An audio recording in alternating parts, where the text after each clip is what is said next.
Okay, Ted McClyman, Chapter 10. We're done. I think I've done 10 of these things. I hope they've been entertaining. I haven't passed out yet.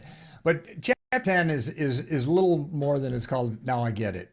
And at Chapter 10, what I would hope would have happened that you've taken the time to go through the book. It's an easy book. It's not a technical book.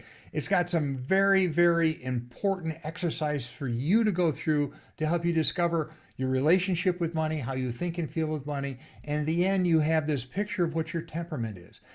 And at the end of chapter 10, it's really the starting point where you are now empowered to take control of your business, which is you, to achieve the things that are important to you, your money values, but do it in a such way that it's going to be comfortable to you and uniquely to you, that is using your money temperament.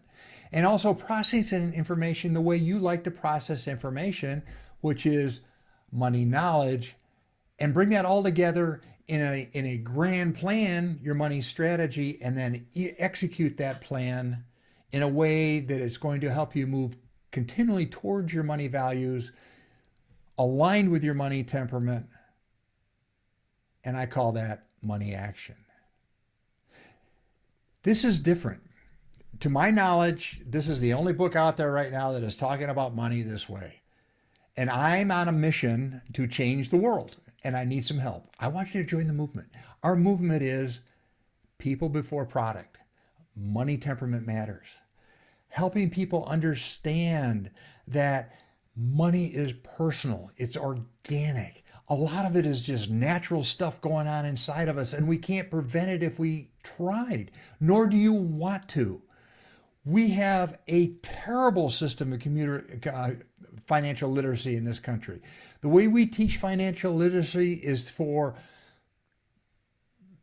visual and auditory listeners. It's very technical, it's linear, it's very numbers oriented, and it turns most people off. We've got this bias in our country that we think that there's only one way to do things with regard to money, and it's absurd.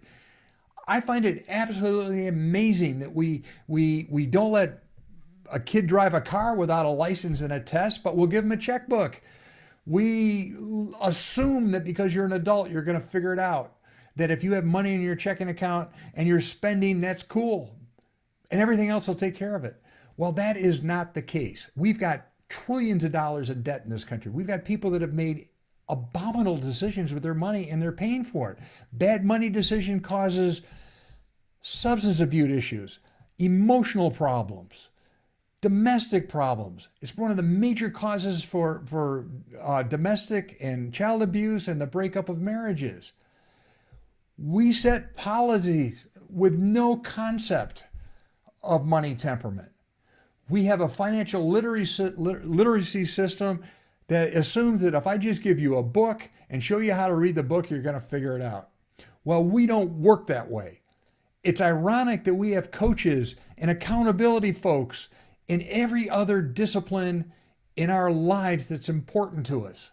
Spiritually, we have churches and ministers. Emotionally, we have analysts and psychologists and gurus and this, that, and the other thing. Physically, we've got coaches and trainers. Sports. I find it fascinating. The better I got at sports, the more coaches I had. And the better I got after that, the more refined the coaches were and the more specialized. Look at an Olympian. Look at a professional athlete. They have coaches that coach coaches because they know they can't do it themselves. I believe in coaching. I believe coaching in money. But I think there's an accountability in coaching that we're missing. I would challenge all of you that watch these videos to take a copy of this book and take it to your banker, your mortgage person, your salesperson, your financial advisor, your insurance agent, and ask them if they do this. And if they don't, I think you either need to give them a copy of the book, you need to sit down and have a real discussion with them, or run away. I think its time is over with the way our economy is structured right now, that you cannot learn this stuff and take accountability and responsibility for how you naturally work. You do it everywhere else. And there are degrees of success and failure. There are degrees of which you can do well. And any of this, So once you sit down and determine how you're naturally wired with money, be brutally honest. If you don't like doing taxes, don't do your own taxes. There are people that do that. There are people that enjoy that. If you know you're susceptible to impromptu spending, that there's not a dollar you didn't work at a mall that you don't like to stop at, you need to take steps to make that manageable. I get people contacting me all the time on this site, and they ask for some advice on what they should be doing. And some of it is just simple proactive steps to move you from your feeling brain to your thinking brain, to take proactive action on your part to stop you from being ridiculous with your money. I said before, make a list. It's amazing what making a list will do. Try this. The next time you go to the supermarket, assuming we're allowed and they're fully stocked, but make a list, and instead of going to the right around the supermarket, go to the left. Do you realize that Americans, our culture, we are hardwired to always go right around a store? And when you go through the store, almost every supermarket is set up the same way to initially offer loss leaders and high margin items to you as you come right into the store. It's usually florist, deli, cheese, meat, dairy, eggs, and candy. And then in the middle is all that other stuff. Realize that your brain has limited capability. It is often slow to react to important things because it's blocked them out. Remember, as human beings, we like stories, we don't like numbers. We love the narrative. We became a species because of the narrative. Most of our major works of philosophy and religion are founded in a narrative. That resonates in a different part of our brain than looking at numbers. Remember that we always like to confirm, not to deny. That we have this natural tendency to be part of a group. We are uncomfortable out there by ourselves. So some of the things in this book are different, and they're going to force you to be in a position you may be a little uncomfortable because you're going to be doing things for you based on how you think and feel. But the tendency is we like to confirm our decisions. And the way we confirm a lot of our decisions is on social media. And who's on social media with you? Other people just like you. So if you want to get an invalid set of return and think you're making a great decision, go on social media, form a social media committee, throw out a decision. You're going to get a response and think you've vetted it. And it's just this confirmation bias. It's the same people thinking the same thing, etc. And this can be a problem. We like stories. We like order, not chaos. We have to remember sometimes that life in general is chaotic. There's stuff that happens all the time that we have zero control over. What we're going through today is sometimes called a black swan event. A black swan event is something that was neither anticipated, it was unknown, but consequential. And we have this incredible human ability that once these events happen, to address them emotionally, because that's our feeling survival brain kicking in. And then with all confidence, with hindsight's bias, we simply say, this should have been absolutely obvious that this was going to happen. Everything that would happen should have been prevented. We should have known. Let's hold somebody accountable. Somebody needs to pay. It's not my fault. Ironically, when you watch a market, there's a hoarding impact. Most people own the stuff that their neighbors own. They tend to do the things their neighbors do, and their culture. There's a cultural modification. And you watched it not only with toilet paper, but with stocks over the last week and a half. This herding mentality, this bandwagon effect. I know for a fact through scientific testing that if we have people in the room and everybody agrees, it's very uncomfortable to move away from the group and do something on your own. But sometimes you need to do that, particularly with money. Then you are accountable and you are responsible. Every decision you make has a consequence, some good, some bad, mostly undetermined, and it's not all-knowing into the future.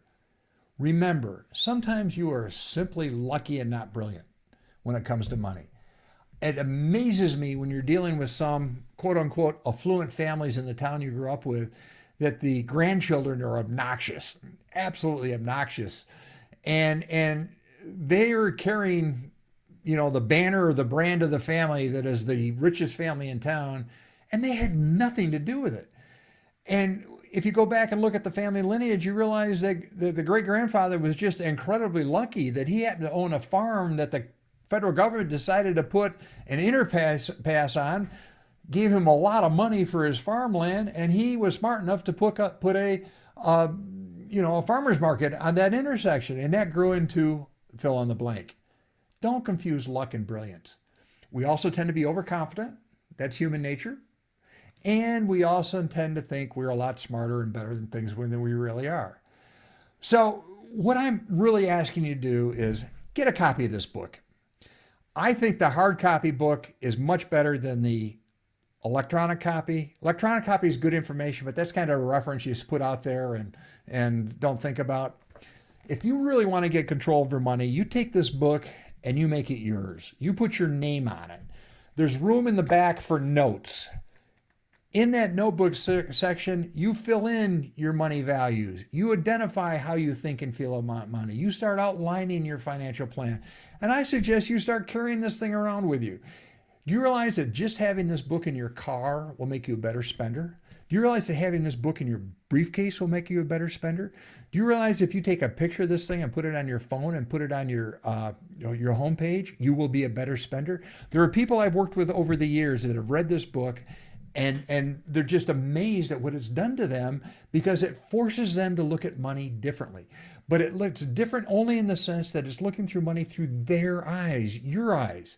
I could sit here and talk to you as an economics professor, a financial planner, a financial advisor, a coach, and I could talk at you all day about the technical aspects of this and the present and future value of money, and we could talk about, curves and graphs and all this. It's garbage.